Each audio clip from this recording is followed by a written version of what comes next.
안녕하십니까. 오늘은 영적인 사람만이 승리한다, 영적인 사람만이 승리한다 라는 제목으로 하나님 말씀 증거하겠습니다. 인간의 일은 두 가지로 분류되는데요, 육적인 일과 영적인 일입니다. 그래서 영적인 일이 있다는 것을 인식하는 것이 중요한 것이고, 영적인 일에 집중할 때 그런 사람이 영적인 사람이 되는 것이고 승리하는 삶이 되는 것입니다. 오늘 살펴본 말씀은 사도행전 12장인데요. 사도행전 12장에 보면 헤롯 아그리빠 왕이 갈릴리에서 분봉왕으로 있으면서 유대인들을 기쁘게 해야 자기의 권자가 튼튼할 것을 알고 유대인들이 좋아하는 일을 했습니다. 그것이 그리스도인들을 핍박하는 일이었어요. 그래서 신자들의 집과 소유를 약탈했고, 첫 번째 두드러졌던 교회 지도자인 요한의 형제 야고보를 붙잡아 투옥했습니다. 그리고 어느 날 헤롯은 비밀스럽게 야고보를 처형하고 말았습니다. 이것을 유대인들이 보고 매우 기뻐하는 것이 이 헤롯 아그리빠 왕에게는 큰 확신이 들었습니다. 그래서 이번에는 둘째 지도자인 베드로를 붙잡아 투옥을 시켰습니다. 그리고 이제 베드로는 지난번 야고보를 죽였던 것처럼 비밀리에 처형하지 않고 공개 처형을 해야 되겠다 하면서 날짜를 잡고 기다리고 있는 중이었습니다. 사도행전 12장 3절에 보니까 유대인들이 이 일을 크게 기뻐하는 것을 보고 베드로도 잡으려고 했다. 그 말씀 때문에 이제 베드로의 이제 투옥이 된 것입니다. 야고보의 투옥과 그에 따른 죽음, 그리고 그 사건이 주는 엄청난 충격과 슬픔 때문에 신자들은 한 자리에 모여서 이제 금식 기도를 시작을 하는 장면이 사도행전 12장 이제 나오는 이야기입니다. 그래서 12장 5절에 보면 이에 베드로는 옥에 갇혔고 교회는 그를 위하여 간절히 하나님께 빌더라 그랬습니다. 여러분, 영적인 사람은 첫 번째로 기도 모드에 자주 들어가는 사람입니다. 하나님 우리에게 허락하신 강력한 영적인 무기 중에 하나가 바로 기도입니다. 영적인 사람, 지혜로운 사람은요, 기도하는 사람입니다. 자주 기도 모드에 들어갈 수 있는 사람이 영적인 사람이고요, 결국은 그런 사람이 이 땅에서 무슨 일을 하든지 그 일의 주인공이 되고 또 세상을 변화시키는 것입니다. 특별히 흘러넘치는 기도가 있으면 하나님께서 평강을 주셔요. 여러분, 기도하면 평강을 주시는 것이 하나님의 방법이고 그분의 뜻입니다. 어떻게 평강을 주시는가? 마음과 생각을 하나님께서 지켜주시는 방법으로 평강을 주십니다. 여러분, 하나님이 우리의 생각을 지켜주시도록 내어드리는 것이 기도입니다. 여러분, 생각이 없는 사람을 뭐라 그럽니까? 정신이 있다 없다? 없다. 저 사람 정신없네. 그렇게 얘기하죠. 이 정신없네, 정신없다는 말이 저는 무슨 뜻인지 그동안 잘 모르고 썼던 것 같아요. 그런데 최근에 한 경험을 통해서 정신없는 게 바로 이런 것이구나. 정신없는 게 하나님께서 마음과 생각을 지켜주지 않는 것이 정신없는 상태라는 걸 알았습니다. 우리 하나님께서 우리의 마음과 생각을 지켜줘야 제정신이에요. 그런데 내 생각과 내 방법대로 사는 사람은 다 정신없는 사람입니다. 여러분, 하나님이 우리의 마음과 생각을 지켜주시는 게 이 기도인데요, 우리가 기도를 드리면 하나님께서 그런 일을 하셔요. 왜냐하면 빌립보 4장 7절에 말씀했기 때문에 그래요. 그리하면 모든 지각에 뛰어난 하나님의 평강이 그리스도 예수 안에서 너희 마음과 생각을 지키시리라. 여러분, 하나님이 우리의 마음과 생각을 지키시면 그 마음과 생각이 하나님의 뜻과 일치해서 구원을 받는 것입니다. 하나님이 원하는 방법대로 살기를 원하게 돼 있어요. 그것이 우리가 할 일이에요. 그런데 우리가 할 수 있는 방법은 기도할 때 하나님께서 그렇게 우리의 마음과 생각에 평강을 주시고 지켜주신다 그래요.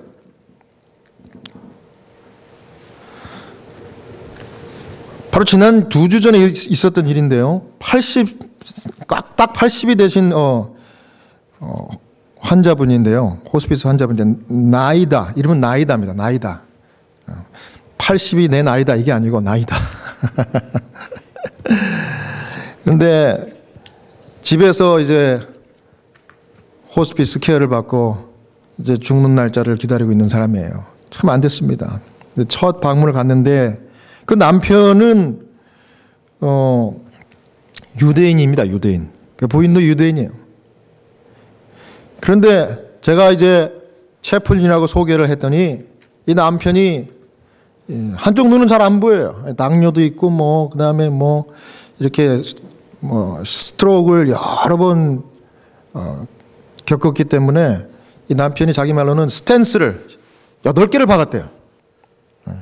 그런데 멀쩡하던 자기 와이프는 불과 2주 전에 갑자기 이렇게 스트로크가 왔는데 그 스트로크가 치명적이었던가 봐요. 그래서 뇌신경을 마비를 시키고 언어 장애를 일으키고 그 다음에 2주 전까지만 해도 걷고 말하고 뭐 모든 것을 불편 없이 했던 이 부인이 완전히 침대 신세가 되고 눈만 끔뻑끔뻑하면서 주치의가 보니까 더 이상 쓸 방법이 없어요. 회생이 안 됩니다. 그래서 이제 호스피스 저희한테 케어를 받는 것입니다. 근데 이 남편이 러시아 사람이에요. 러시아 사람. 그래서 러시아 말로 이제 이야기를 하니까 제가 못 알아듣니까 이제 통역을 세웠죠. 그런데 이분이 하는 얘기가 나는 유대인이고 이 사람도 유대인이지만 당신은 크리스찬인 것 같은데 나한테 와서 방문하는 건 좋지만은 나는 I believe money. 나는 돈을 믿는 사람이요. 그러니 예수 얘기도 하지 말고 기도 절대 하지 마세요. 이렇게 얘기하더라고요. 하지만 오는 건 괜찮아. 내가 듣기로는 당신이 기타 치는 싱잉 미니스터라는 걸 들었는데 노래는 좋아해. 나도 만돌린 치거든. 그러니까 다음에 우리 나는 만돌린 치고 당신은 기타 치고 한번 연주 대결 합시다 이래요. 그래서 그럽시다. 감사합니다 이러고 왔어요. 참 재밌어요. 이분이 아주 그 해악이 있어요. 부인이 이제 막 곧 죽게 생겼는데도 그렇게 농담도 잘해요. 그런데 이제 불과 며칠이 지나고 나서 우리 간호사가 또 저한테 연락했어요. 브라이언, 지금 내가 방금 그 환자를 만나고 왔는데 그 사람이 좀 굉장히 열이 많고 내가 여러 가지 이렇게 진단을 해보니까 오늘이 마지막일 것 같아요. 그러니까 얼른 가서 좀 케어를 해달라고. 이제 간호사분이 그렇게 얘기하면 바로 가야 됩니다. 만사 제껴놓고 갔습니다. 갔더니 정말 이 부인이 침대에 누워있는데 눈은 껌뻑껌뻑 하는데 정말 진짜 얼굴에 사색이 있어요. 그런데 제가 가니까 우리 그 간호 보조하는 그 하스피스에 같이 일하는 그 간호조무사 분이 거기 먼저 와 있어요. 와 있는데 가보니까 그 침대 옆에서 그 손을 이렇게 잡고 있는 거예요. 그 환자 손을. 그래서 제가 막 도착하자마자 저를 부르더니 패슬 브라이언 come over 여기 오래요. 왜요? 그랬더니 이 손을 만져보라고. 열이 너무 많다고. 제가 손을 만져보니까 열이 진짜 손이 뜨거워. 진짜 농담 안 하고 뜨거워요. 손이 그렇게 뜨거운지 몰라요. 이마를 만져보니까 이마에도 열이 펄펄 나는 겁니다. 그런데 눈은 또 아주 껌뻑껌뻑하고 있어요. 그래서 제가 이제 자리에 앉으려고 이렇게 보니까 바로 뒤에서 이 남편이 탁 나를 노려보더니 당신 누구냐 그래요. 이 사람 또 남편도 좀 몸이 안 좋아요. 아까 제가 말씀드린 대로 눈도 안 좋고 당뇨도 있고 기억도 별로 안 좋아. 그래서 제가 지난번 제가 소개하지 않았냐고. 제가 호스피스 채플린이고 당신 부인이 상태가 안 좋다고 그래서 제가 왔다 그랬더니 뜨끔하는 소리가 No prayer! 기도하지 말아요. Don't pray! 그래요. 그래서 알겠다고. 하지만 내가 왔으니 좀 여기 옆에서 좀 앉아 있겠다고. 좀 부인이 열이 많은 것 같다고. 그랬더니 그건 괜찮대요. 그러더니 서가지고 왔다리 갔다리 하면서 막 중얼중얼 하는데 노래를 불러. 가만히 들어보니까 Don't pray, don't pray, don't pray 이렇게 노래를 불러요. 그래서 내가 속으로 진짜 남편이 부인에게 참 저주스러운 짐이 됐다 이런 생각을 합니다. 이제 그러고 있는데 제가 앉아가지고 가만히 있다 보니까 그 손을 잡고 있는 우리 간호조무사한테 제가 뜬금없이 제가 이런 얘기를 했어요. 그 사람의 이름을 보면서 가로 조무사님, 내가 알기로는 당신은 그 폴란드 출신인 것 같은데, 폴리시 하면은 그 캐톨릭 신자들이 꽤 많은 줄 아는데 당신 종교가 뭐냐 그랬더니 자기 캐톨릭이래요. 오케이. 이제 저하고 그 사람 둘이 이제 이야기하는 거예요. 그냥. 근데 제가 뭐라 그랬는가 하면 캐톨릭 신자들은 이 주기도문을 참 잘해오던데. 그랬더니 of course 그러는 거예요. 자기도 캐톨릭 신자이기 때문에 주기도문을 잘한대요. 그래서 그래요? 그러면 나는 영어로도 주기도문 할 줄 알고 한국말로도 할 줄 아는데 폴리시로 하는 주기도문 한 번도 들어본 적이 없다고. 그러니까 나를 위해서 폴란드 말로 주기도문 한번 외워보라고 그랬더니 오케이 그러더니 이제 저를 위해서 주기도문을 하는 거예요. 근데 그 사람이 지금 환자 손을 잡고 있고, 그 다음에 저를 위해서 자기가 폴란드 말로 유창하게 기도를 한 겁니다. 막 정말 유창하게, 정말 빠르게 쫙 기도를 마지막에 아멘 그러더라고요. 너무 멋있으니까 제가 멋있다 그러니까 이 사람이 칭찬을 받으니까 너무 기분이 좋은가 봐. 그땐 자기가 뭘 시키지도 않았는데 나 러시아 말로도 할 수 있다 그래. 러시아 말로도 주기도문을. 그래? 그럼 러시아 말로 좀 해봐라 그랬어요 제가. 또 러시아 말로 쫙 하는 거예요. 그랬더니 러시아 말은 누가 알아들어요? 남편이 알아듣니까 남편이 막 안절부절하면서 don't pray 그러는 거예요. 그래서 제가 그 남편을 그냥 꽉 잡았어요. 가만히 계시라고. 당신한테 하는 것도 아니고 당신 부인한테 하는 것도 아니고 나한테 하는 거니까 가만히 있으라고 내가 그랬어요. 그랬더니 그래도 don't pray 그래요. 그래서 제가 끝날 때까지 꽉 잡고 있었어요. 그랬더니 아멘 하고 끝나는 거예요. 주기도문을. 그런데 갑자기 이 아멘 하고 끝냈던 이 간호조무사가 이분이 베슬 브라이언 come over 그래요. 그래서 왜? 그랬더니 여기 손을 다시 만져보래요. 손을 만져봤더니 그 뜨거웠던 손이 열이 뚝 떨어진 거예요. 그래서 굉장히 신기하다고 자기가 그래요. 그래서 내가 그랬죠. 그거는 지금 방금 당신이 폴란드 말로 그 다음에 러시아 말로 주기도문을 외웠는데 그 기도문 때문에 아마 그 기도문을 이 부인이 들은 것 같다고. 폴리시 주기도문은 아마 못 알아들었을지 몰라도 러시아 말은 이 사람이 러시아 사람이니까 알아들은 것 같다고. 제가 그때 굉장히 감동을 받았어요. 그리고 속으로 막 기도했습니다. 하나님, 만약에 알아들었기 때문에 하나님께서 그 마음을 받으시고 열을 떨어뜨렸다 그러면 하나님 그 사람이 말은 못하지만 속으로라도 하나님 영접하고 돌아가시게 해주십시오. 그렇게 기도했어요. 그러고서 남편이 기도하지 말라 그랬는데 왜 기도했으면서 막 또 궁얼궁얼 그래요. 그래서 미안하다고 나한테 기도한 거니까 그런 거 마음 쓰지 말라고. 그러고서 안녕 그러고 왔어요. 왔는데 그분을 목요일 날 만났는데 토요일 날 돌아가셨다는 연락을 받았어요. 제가 사경회 할 때 덴버에서 콜로라도에서 그 메시지를 우리가 받았습니다. 제가 하나님께 감사드렸어요. 여러분, 하나님께서는 우리를 구원하시기 위해서 얼마나 열정적으로 일하시는지 몰라요.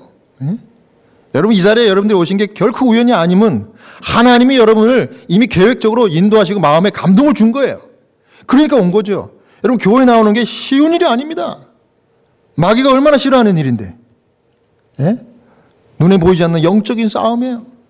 그런데 하나님께서는요, 그 영적인 싸움에서도 우리가 순간이지만 하나님을 붙들고 주님을 선택하면 주님께서 우리를 구원해 주셔요. 그래서 우리가 하늘 유리바닷가에서 하나님을 찬양하는 그 찬양대에서 노래할 때 그 요한이 계시를 받았죠. 요한계시록 7장 9절에서 10절 보면 각 나라와 족속과 방언과 백성에서 아무라도 능히 셀 수 없는 큰 무리가 흰옷을 입고 종려가지를 들고 하나님을 찬양하면서 뭐라 그래요? 구원하심이 보좌에 앉으신 우리 하나님과 어린 양에게 있도다 이렇게 찬양한다고 그러죠. 셀 수 없는 무리들이 왜 거기 가 있을 수 있었을까? 바로 이와 같은 영혼들이 있기 때문이에요. 하나님 기가 막힌 방법으로 구원하신. 저는 확신해요. 그분이 말 못하는 그 돌아가시기 일보 직전에 그 기도를 듣고 하나님을 영접한 거야. 하늘 가보면 알 거예요, 여러분. 뭐 우리가 받았다 안 받았다 이야기하는 거는 그거는 우리의 소관은 아니지만 적어도 제 느낌엔 그렇다는 얘기지. 하나님 우리를 이렇게 구원하시기 위해서 역사하시고 사랑하셔요. 그래서 여러분 기도하는 일을 자주 해야 돼. 여러분 기도는 액세서리가 아닙니다. 기도는 우리가 반드시 해야 되고요. 기도를 해야 우리가 하나님의 영의 사람이 되어가지고 하나님의 뜻을 따라갈 수 있는 거예요. 그게 승리의 길입니다. 사랑하는 여러분, 언제든지 좋으나 싫으나 아프나 건강하나 항상 기도할 수 있고 항상 기도의 모드에 쉽게 들어갈 수 있는 축복과 은혜를 여러분 모두가 누리시게 되기를 간절히 바랍니다. 그 다음 두 번째는요, 영의 사람은요, 두 번째 영의 사람은 자랑하지 않는 사람입니다. 자랑. 사도행전 12장 5절에 보면 이에 베드로는 옥에 갇혔고 교회는 그를 위하여 간절히 하나님께 빌더라 그랬습니다. 여기 같은 성경 말씀을 킹 제임스 버전에서는요, 이 간절히 하나님께 빌더라, 간절히 기도하다 이것을 without ceasing, 이게 뭐래요? without ceasing, 쉬지 않고 하나님께 기도하더라 그럽니다. 여러분 이것은 겟세마네 동산에서 예수님이 십자가 이전에 드렸던 그 기도를 묘사할 때 사용된 단어와 똑같아요. 쉬지 않고 기도해요. 예수님은요, 저 여러분을 위해서 밤새도록 기도하기를 정말 자주 하셨어요. 예수님도 그렇게 기도를 간절히 하셨다고 하면 우리가 그 기도를 정말 시도 때도 없이 기도해야 되는 것이 우리가 할 일이에요. 근데 이 기도를 그렇게 드리려고 할 때 기도를 방해하는 나쁜 정신이 하나 있는데 그게 뭔지 아십니까? 교만이에요. 자랑하는 마음이라고. 여러분 생각해 보세요. 교만한 마음이 있고 자랑하는 마음이 있으면 내가 부족한 게 없다는 뜻이잖아. 그럼 우리가 하나님께 주님 도와주십시오. 기도할 수가 없어요. 한마디도 못해. 그렇죠? 기도는요, 하나님께 머리만 숙이는 것이 아니라 우리의 모든 것을 다 내놓고 엎드리는 것이에요. 하나님 나는 아무것도 아니야. 날 도와주셔. 제가 하나님이 가장 좋아하시는 단어가 뭘까 생각을 해보니까요, 그게 겸손이라는 단어를 좋아하시는 것 같아요. 하나님께서. 겸손. 왜요? 그래야 우리가 하나님을 더 꽉 붙들 수 있기 때문에. 우리 겸손하지 않으면 부족한 게 없으면 하나님 붙들 수가 없어요. 또 뭐 그냥 적당히 그저 부족함이 있는가 없는가 이러면 또 하나님도 적당히 붙들든지 놓든지 이럴 거예요. 인간이 할 수 있는 가장 겸손한 말이 바로 기도할 때 하나님께 드리는 기도입니다. 여보. 하나님 날 도와주시고 축복해 주세요. 그럼 반대로 하나님 싫어하시는 단어는 뭘까요? 교만이에요. 교만. 자랑 이런 것이죠. 자랑. 여러분 세상에서 가장 하고 싶은 말이면서 동시에 가장 듣고 싶지 않은 말이 있는데 그게 바로 자랑이라고 그래요. 자랑. 하는 사람은 너무 하고 싶고 재밌는데 듣는 사람은 진짜 지겨워. 듣기 싫고 지루한 게 자랑하는 말이래요. 저는 그래서 설교를 가급적 자랑하지 않으려고 아주 노력합니다. 솔직히 말씀드리자면. 그런데 나중에 녹화해가지고 들어보면요, 다 자랑이더라고. 이게 힘들어. 이게 진짜 힘들어요. 이 자랑이. 여러분 성경 인물 중에 다윗을 보면요, 다윗의 특징 가운데 장점이라고 꼽을 수 있는 게 뭐냐면 그게 이 다윗이 진짜 겸손해요. 정말 겸손합니다. 다윗이. 여러분 사무엘상 사무엘하를 잘 읽어보세요. 다윗에 관해서 쭉 거기 나와 있는데요, 다윗이 자기 스스로를 가리켜서 나는 정말 대단한 사람이야 한마디 그런 말이 없어요. 다윗이요, 목동일 때도 겸손했고요, 사울 앞에 나가서 군대 장관 임명받았을 때도 굉장히 겸손했습니다. 또 그 후에 몇백 명의 블레셋 사람들, 남자들의 양피를 베어가지고 왔을 때도 겸손했고요, 나중에 한나라의 왕이 되어서 조금 살만하다가 자기도 모르게 범죄한 다음에 누가 찾아왔습니까? 선지자 나단이 찾아와서 쭉 무슨 이야기를 하는데 그 얘기가 너무 재밌는 거예요. 그 이야기에 쏙 빨려 들어갔다가 나단이 물었습니다. 그 사람을 어떻게 했으면 좋겠습니까? 이 이야기 속에 그 사람을. 그 사람은 벌을 받아야 돼. 그 사람은 당장 심판받아야 돼. 뭐 이렇게 얘기하니까 그 사람이 바로 너다. 이렇게 얘기한 거예요. 다 얘기하시죠? 예. 그랬더니 다윗이 그 죄를 지적받은 직후의 반응이 뭡니까? 변명하지 않았어요. 예.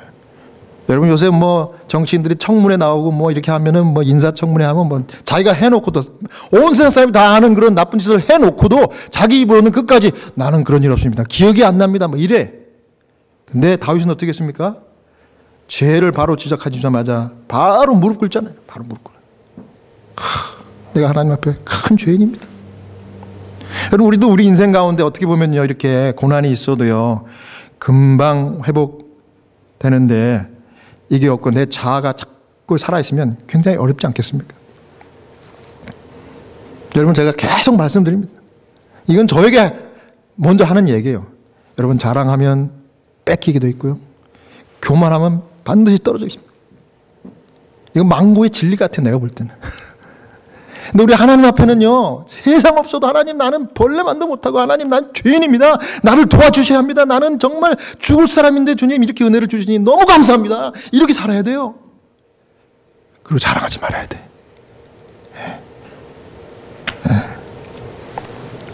사도행전 12장 6절에 헤롯이 잡아내려고 하는 그 전날 밤에 베드로가 두 군사 틈에서 두 쇠사슬에 매여 누워 자는데 파수꾼들이 문 밖에서 옥을 지키더니 여러분 아시는 대로 이제 이 두 번째 잡힌 이 지도자 이 베드로는 반드시 공개 처형을 해야 되겠다 해서 헤롯 아그리빠가 사교대를 시켰어요. 그래서 이 베드로를 이 발과 손에 이게 수갑을 채우고서 그 수갑을 또 두 군사들이 같은 그 프리즌 안에서 그 옥 안에서 자기들도 손과 발에 그걸 묶었어요. 그럼 못 도망가죠? 못 도망갑니다. 그리고 그 다음에 문을 3중으로 만들어가지고, 예? 4명씩, 한 번에 4명씩. 그러니까 2명은 수갑을 채워가지고 베드로와 같이 함께 있게 하고, 나머지 2명은 밖에서 지키게 하는 거예요. 문은 3개. 그래서 4교대로 돌렸어요, 4교대로. 그러면 인간적으로 생각할 때 이거는 도저히, 풀려날 수가 없는 인간적인 계산에 이거는 계산이 안 나와. 이거는 죽게 돼 있는 거예요. 이제 끝난 겁니다. 끝난 거. 그런데 여러분 사도행적에는 이렇게 얘기했습니다. 이 상황을. 인간의 궁지는 바로 하나님의 가장 좋아하시는 겸손의 자리이고 그것은 하나님께서 일하실 기회를 제공한다. 여러분 인간의 어려움과 궁지는 하나님의 일하실 기회를 제공한대요. 인간적인 생각으로는 계산이 안 나오는 일이지만 하나님이 하시면 하시는 거예요.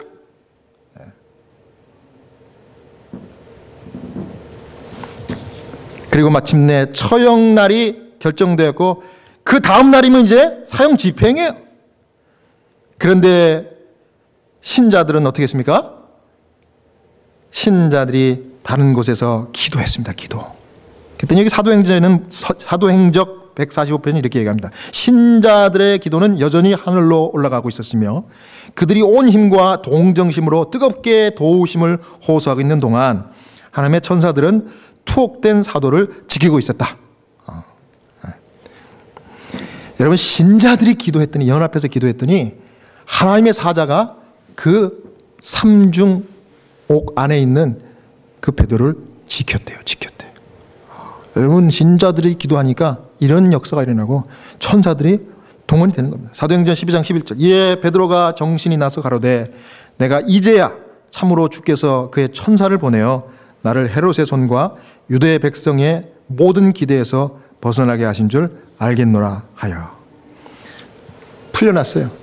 여러분 이 성경에는 간단하게 얘기했지만 사도행적을 읽어보세요. 그걸 보면 마치 그 베드로가 그 비몽사몽간에 막 천사가 깨울 때 그냥 쏙 해가지고 이게 이 발목과 이 손목에 있던 그 수갑들 착고가 탁탁탁탁 되더니 병사들은 모르고 자요 그냥. 그러더니 빨리 옷 입어라. 그때 옷을 입었어요. 그리고 빨리 일어나라. 날 따라와라. 그런데 첫 번째 옥문이 쑥 열렸대요. 마치 거기 보면 그 전자문처럼 우리 그 자동문 있죠? 우리 미국에 보면 자동문들이 많이 있죠? 딱 가까이 가면 싹 열리는 거예요. 소리 없이. 첫째 문이 열려요. 두 번째 문이 열려요. 세 번째 문은 철문이에요. 철문. 천사를 따라갔더니 세 번째 문이 쫙 소리 없이 열렸대요. 그러고서 비몽사몽간에 그 손을 잡고 이렇게 따라 나갔는데 이제 한 블록 쭉 가니까 이제 그때가 막 새벽이었던가 봐요. 새벽에 찬 공기가 있어가지고 잠이 깼어. 그때 보니까 천사가 임무를 마치고 사라진 겁니다. 그런 장면이 바로 방금 읽었던 11장입니다. 베드로가 정신이 나서 내가 참으로 주님께서 천사를 보내가지고 나를 헤롯의 손과 유다 백성의 기대에서 벗어나게 하신 줄 알겠다. 그렇게 한 겁니다. 할렐루야. 여러분, 기도하는 성도에게 천사가 함께 하셨고 그 기도의 대상을 보호하는 역사가 일어났을 뿐만 아니라 인간의 상식을 초월하는 놀라운 추록의 역사가 일어난 것입니다. 여러분, 우리가 하는 일상과요, 인간관계가요, 다 영적인 일이라는 사실을 여러분 인생을 진지하게 살펴보면 알 수가 있어요. 여러분 비즈니스나 직장 생활도요, 그냥 대놓고 죽으라고 뛴다고 되는 게 아니라 어느 순간에 이것이 영적인 싸움이라는 사실을 알게 되고 기도하면서 잘 풀리는 일을 경험합니다. 우리가. 저도 직장 생활 하지만 직장 생활이라는 게 특히 미국에서는요, 직장 생활이 내가 좀 잘 하든지 잘 못하든지 내 잘못에 상관없이 어느 순간 레이업 당하는 경우가 있더라고. 저도 그런 경험이 없어요. 왜냐하면 회사의 생존이 달려있기 때문에 나도 잘하지만, 지금까지 잘했지만, 실수 없이 잘했지만 나를 포함해서 모든 사람들이 잘려나가는 걸 내가 봤어요. 그런데 여러분, 그런 위기를 넘길 수 있는 그런 것이 결국은 영적인 일이라는 사실을 깨닫고 나서는요, 기도하기를 쉬지 않고 하나님께 맡겼더니 내가 좀 부족해도요, 계속해서 잘 살아남을 수 있는 거예요. 여러분, 그 일뿐만 아니라 가정도 그렇고요, 교회도 다 마찬가지입니다. 모든 것이 다 영적인 일이에요. 영적인. 여러분, 이런 천사들의 방문의 기록들이 사도행전에 보면 참 많이 나오는데요, 이 이야기들이 오늘 우리에게 하나님을 위해서 일하는 일꾼들에게 힘과 용기를 준다. 사도행전에는 그렇게 얘기했습니다.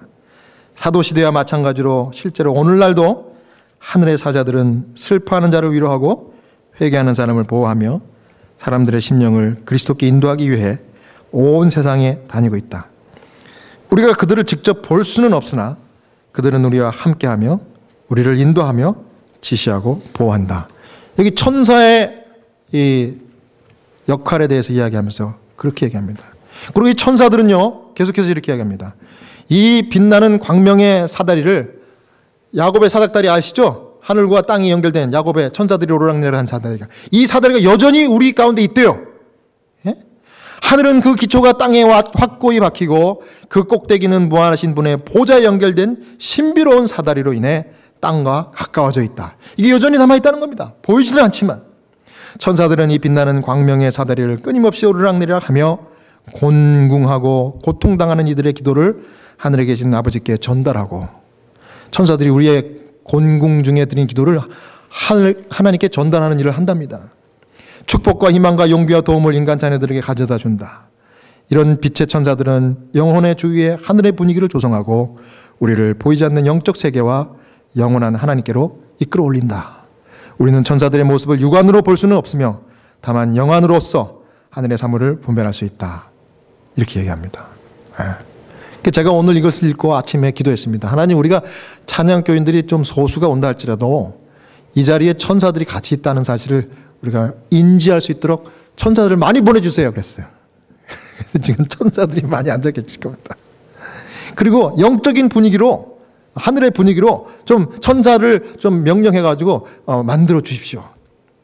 그래서 그런지 오늘 예배 첫 시간에 그 찬양을 부르는데 제 마음이 좀 뜨겁더라고. 여러분은 어땠는지 모르겠습니다. 제가 그렇게 기도했거든요. 그래서 영적인 세계에 이 영안으로 이 사물을 분별할 수 있도록 그렇게 하라는 겁니다. 그래서 우리가 선악과나 영적인 싸움에 날마다 처해 있다는 사실을 인식하고 겸손하게 하나님 도움을 붙들고 나가는 것이 승리의 길임을 인식하시고 항상 겸손한 하나님의 종들 다 되시기를 바랍니다.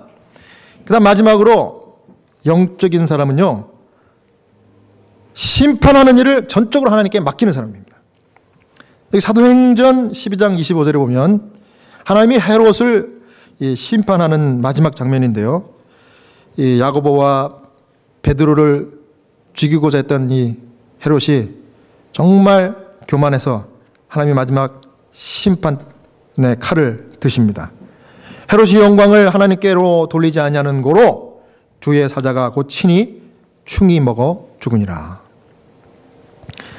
여러분, 영적인 사람은요, 억울한 일을 하나님께 맡기고 영적인 일에 집중하는 사람이 영적인 사람입니다. 영적인 일은 하나님께 예배드리는 일이고요, 하나님께 기도하는 일이고 영혼 구원하는 일이 이 세 가지입니다. 여러분, 억울한 일을 내가 직접 나서서 심판하고 꾸짖지 말고 억울할수록 또 화가 날수록 더 예배 자리에 나오고요, 기도를 더 많이 하고 전도에 열심을 내면 하나님이 직접 개입하셔서 나 대신 심판하시고 해결하고 속풀이 해 주십니다. 우리 기억해야 될 말씀은요, 마태복음 6장 33절의 약속, 그것입니다. 너희는 먼저 그의 나라와 의를 구하라. 그 다음에 이 모든 것을 너에게 더하시리라. 어쩌면 인생에서 하나님의 축복과 은혜를 받는 길은 심플해요. 그냥 복잡하게 생각하지 말고 내 감정을 꾹꾹 눌러가면서 말이죠, 하나님이 원하시는 일만 하면 돼. 하나님이 원하시는 것은 신령과 진정과 예배 드리는 거예요. 가정 예배 잘 드리고 교회 예배 잘 드리고, 예? 기도 열심히 하고 또 불쌍한 이웃들을 찾아가서 영혼 구원하고 전도하는 일을, 집중하는 일을 하는 겁니다. 그러면 그 모든 일들을 하나님께서 다 해결해 주시는 거예요. 심판도 해 주시고 다 속풀이까지 다 해 주시고. 왜? 하나님이 제일 싫어하는 것은 교만한 자죠. 사도행적 146페이지는 이렇게 얘기했습니다. 헤롯은요, 전능자를 대적하였으므로 철저히 패배할 것이었다. 제가 이 말씀을 읽고서 제 마음 가운데 큰 교훈을 얻었습니다. 야, 그래, 하나님이 개입하셔서 심판하시게 해야 내가 진짜 속이 풀어지겠구나. 여러분, 하나님의 일을 하다 보면 정말 방해하는 요소들이 너무 많아. 예. 그렇지 않아요? 내가 하나님 뜻대로 살려고 하다 보면 정말 마귀가 이 충동질을 해서 그러는 것 같아요. 막 그냥 그 주위 사람들을 통해 가지고 나를 막 힘들게 하고 괴롭히고 말이죠, 이 교회를 막 그냥 어려움을 갖다 줘. 그러면 인간적으로 그냥 막, 나는 자기들한테 해코지한 것도 없는데 왜 그렇게 하면서 내 마음 가운데 막 복수하고 싶고 막 그냥 대갚아주고 싶고 펀치를 날리고 싶어요. 그런데 그럴 때 어떻게 하는 겁니까? 하나님께 그것도 맡기는 거예요. 왜? 내가 심판자가 아니기 때문에. 하나님 다 아셔요. 여러분, 하나님이 싫어하는 일을 하면은요, 헤롯처럼요, 전능자를 대적하는 결과가 되기 때문에 하나님이 철저하게 패배시켜 주신다. 철저하게. 무서운 경고입니다, 여보. 예. 교만하면 안 돼. 교만하면 하나님을 대적하는 거라고 그렇게 얘기했어요. 하나님 싫어해요. 예. 베드로전서 5장 6절에 그러므로 하나님의 능하신 손 아래서 겸손하라. 때가 되면 너희를 높이시리라. 여러분, 베드로가 이 사도행적에 보면요, 베드로가 말이 많은 제자인데, 말이 머리가 팔팔팔 돌아가고 성격도 아주 화끈했기 때문에 실수도 많이 했잖아요. 그런데 그 베드로가 마침내 그리스도를 만나고 완전 자기가 깨어진 다음에 할 수 있었던 이 짧은 한마디가 능력입니다. 그러므로 하나님의 능하신 손 안에서 겸손하라. 좀 가만히 있으라. 이게 가만히. 좀 참아. 가만히 있어. 때가 되면 하나님이 너희를 높여주시는 거예요. 이건 진리예요, 진리. 주님이 속풀이 할 때까지 우리가 할 일은 뭡니까? 하나님이 기뻐하시는 예배 잘 드리고, 하나님이 좋아하시는 기도 열심히 하고, 하나님이 원하시는 영혼을 구원하는 일에 최선을 다하는 겁니다. 그러면 이 모든 것을 너희에게 더하시리라. 예. 여러분, 하늘 궁정에서 베드로를 구출하기 위해 달려왔던 그 천사가 똑같은 동일한 천사라고 그랬어요. 사도행전에 보면 헤롯의 진노와 형벌을 내리는 사자가 되었다 그랬습니다. 하나님 오늘도 우리를 돌아보시면서 믿음을 찾고 하나님 앞에 겸손한 자가 누구인지 찾으신 것을 여러분 믿으시기 바랍니다. 그래서 하나님께서 우리를 부르실 때 하나님께 얼른 손 내밀고 주님이 우리에게 명하실 때 죄지 않고 정말 순종하고 주님이 우리를 사용하실 때 정말 열심히 기도하면서 열정적으로 주님의 사역을 받드는, 그래서 그 일로 인하여 주님이 우리가 구하지 않은 것조차도 정말 5배, 7배, 30배, 60배, 100배까지 갚아주시는 그런 엄청난 은혜와 축복을 우리 하늘 갈 때까지 누르고 흘리도록 넘치도록 받고 누리는 여러분 모두가 되시길 간절히 소원하면서 오늘 말씀 마치겠습니다.